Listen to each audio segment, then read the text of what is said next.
अस्सलाम वालेकुम नाज़रीन। आज जुमेरात का दिन है और तारीख़ है 2 अप्रैल 2026। तीन ख़बरें मुख्तसरन इस वीडियो में आपके सुपुर्द करनी हैं। पहली ख़बर मैं आपको बता देता हूँ कि तहरीक इंसाफ एक नैरेटिव बिल्ड करती है, नून लीग भी एक नैरेटिव बिल्ड करती है। ज़ाहिर है उस हवाले से उनकी बाकायदा अपनी टीमें मौजूद होती हैं। अब तहरीक इंसाफ ने एक फ़ैसला किया था कि एक नैरेटिव कमेटी हमने बनानी है और उसको चेयर कर रहे थे रऊफ़ हसन साहब। रऊफ़ हसन साहब के मुतालिक आप जानते हैं कि वो कितनी तनख्वाह लेते हैं, 5 लाख रुपए तनख्वाह लेते हैं और ख़ुद को एक इंटेलेक्चुअल, एक फ़िलासफ़र के तौर पे वो शुमार करते हैं, अपने आप को वो यही समझते हैं। तो इस नैरेटिव कमेटी का काम क्या था कि फ़र्ज़ किया ये जो पेट्रोल की प्राइसेस बढ़ रही हैं या हुकूमत की जो नाअहली है, हुकूमत की जो पॉलिसीज़ हैं या जो जहाज़ वाला मामला है, मरीम नवाज़ साहबा ने जो 11-12 अरब का ख़रीदा है, तो उस हवाले से पूरे तहरीक इंसाफ का मौक़िफ़ एक होना चाहिए। ज़ाहिर है ये टीवी टॉक शोज़ में जाते हैं तो टीवी टॉक शोज़ में या जब कोई ट्वीट करता है या कोई वीडियो करता है, कहीं भी बैठ के बात करता है, तो उस हवाले से तहरीक इंसाफ के मौक़िफ़ में, बयानिए में एक यकसुई हो, तो इस मकसद के लिए ये नैरेटिव कमेटी बनाई गई थी। चुनांचे 1-2 बजे उसकी मीटिंग होती थी।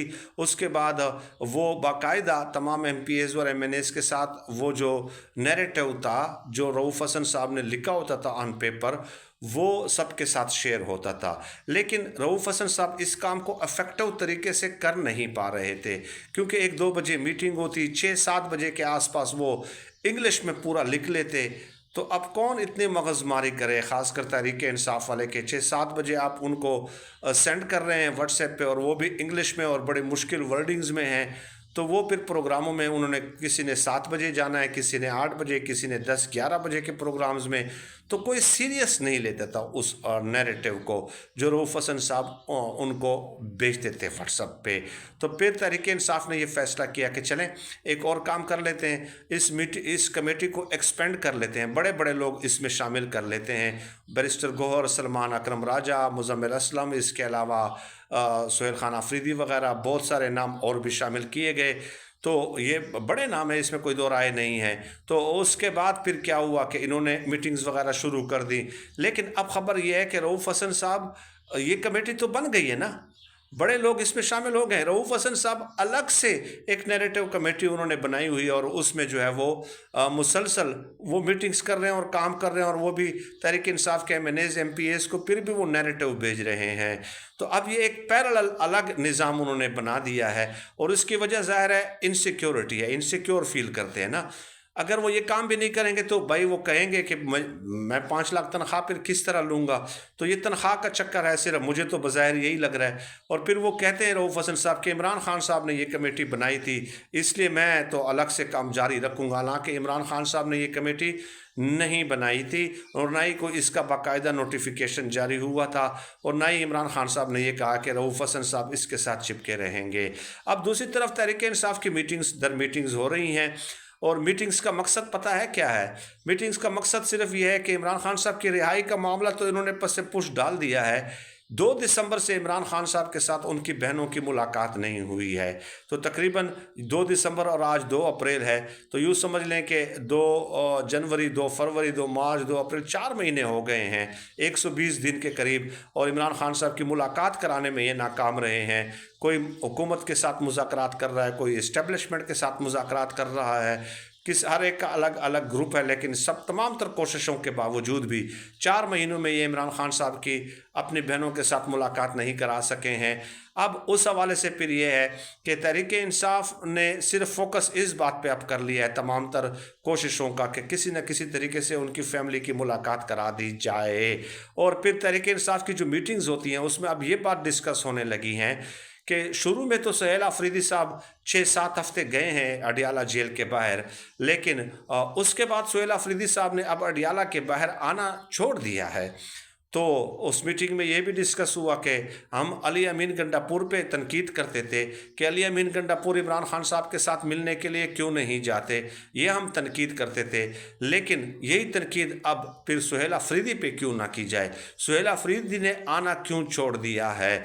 दूसरी तरफ जो ज़राए बताते हैं, सुहेल अफरीदी का मौक़िफ़ ये है कि देखिए, जब तक उनको मैं 6-7 दफ़ा गया हूँ यहाँ पे, सूबे के जो मामलात हैं, अमन और अमान के हवाले से भी मामलात वगैरह हैं, तो जब तक मुझे कोई गो अहेड नहीं दिया जाता, यकीन दहानी नहीं करा दी जाती मुलाकात की, तो इतने बड़े प्रोटोकॉल के साथ बार बार पेशावर से इस्लामाबाद आना, फिर जाना, और फिर अहम मामलात जो यहाँ पे सूबे के देखने होते हैं वो रह जाते हैं।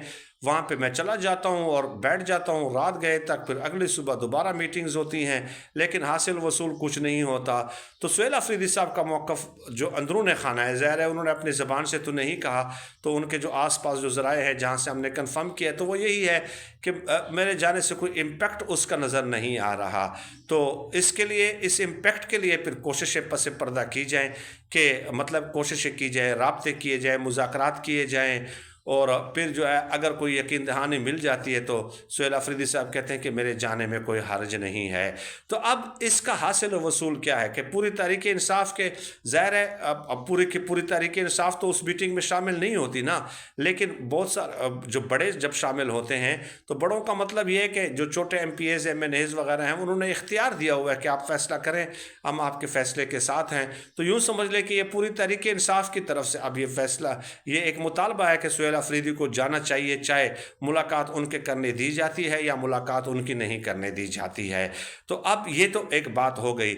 मैं अब कुछ सवालात आपकी खिदमत में पेश करना चाहता हूँ। आप मुझे बताइए कि क्या ये तहरीक इंसाफ की जो कमेटी है इसका मुतालबा दुरुस्त है कि उनको जाना चाहिए, या सुहेल अफरीदी का मौक़िफ़ दुरुस्त है। और दूसरी बात यह है कि जिस तरफ भी आप देखें तमाम तर तोपों का रुख अब सुहेल अफरीदी की तरफ है कि आप ही कुछ करें, आप ही कुछ करें। भाई, पंजाब में आपकी पार्टी है, बलूचिस्तान में आपकी पार्टी है, सिंध में आपकी पार्टी है, आप पंजाब में कोई आपको एक्टिविटीज़ नज़र आ रही हैं। यहाँ तक कि ये जहाज़ के मामले पे वहाँ पे जो MPAs वगैरह हैं उन्होंने ट्वीट तक नहीं किए, कोई अपने वीडियो बयानात तक जारी नहीं किए, कोई एफर्ट निकलना तो चले। अगर आप कहते हैं कि वहाँ पे जुल्म है, जबर है, फस्तायत है, तो पंजाब में तो बिल्कुल ठंड प्रोग्राम है। जितना आपसे हो सकता है आप ट्वीट तक कर सकते हैं ना, वो तक भी आप लोगों ने नहीं किए हैं, इतनी एफर्ट भी आपको नज़र नहीं आई। और सुहेल अफरीदी साहब से आपकी उम्मीदें ये हैं कि आप इनकलाब ले आएँ, आप ले आएँ, हमें थाली में पेश कर दें। तो ये चीज़ है, ठीक है, सुहेल अफरीदी साहब के ऊपर ज़िम्मेदारी ज़्यादा है, एक सूबे के वज़ीर आला है, वहाँ पे उनकी हुकूमत है, वहाँ पे उनकी इतनी रुकावटें नहीं हैं, ये बात तो दुरुस्त है। लेकिन वो अब ऑल इन ऑल उनके ऊपर सारी उम्मीदें बांध लेना और ख़ुद हाथ पे हाथ रख कर बैठ जाना, मेरे ख़्याल में ये भी एक मुनासिब तर्ज़ अमल नहीं है। लेकिन आपने कमेंट्स में राय का इजहार ज़रूर करना है और मुझे बताना है कि क्या मैं ये दुरुस्त कह रहा हूँ या नहीं कह रहा, कि ये इतने निकम्मे हैं पंजाब में और सिंध में कि इनकी कोई मतलब निकलने। अब सुहेल अफरीदी साहब ये कह रहे हैं कि निकलने की जब आप बात करते हैं ना, तो ज़्यादातर लोग तो मैं निकालूंगा, मैं तो उसके लिए तैयार हूँ, ये जिम्मेदारी तो मैं ले रहा हूँ, लेकिन कुछ 4-5 हज़ार तो आप भी निकालें ना पंजाब से, ताकि ये तासुर तो न जाए ना कि इमरान खान साहब के लिए सिर्फ एक सूबे की आवाम जो है वो बाहर निकलती है और बाकी सूबों के लिए नहीं निकलती, बाकी सूबों की आवाम नहीं निकलती, तो इमरान खान साहब एक ही सूबे के जो है ना बस वो हैं, सियासी जुमात है उनकी।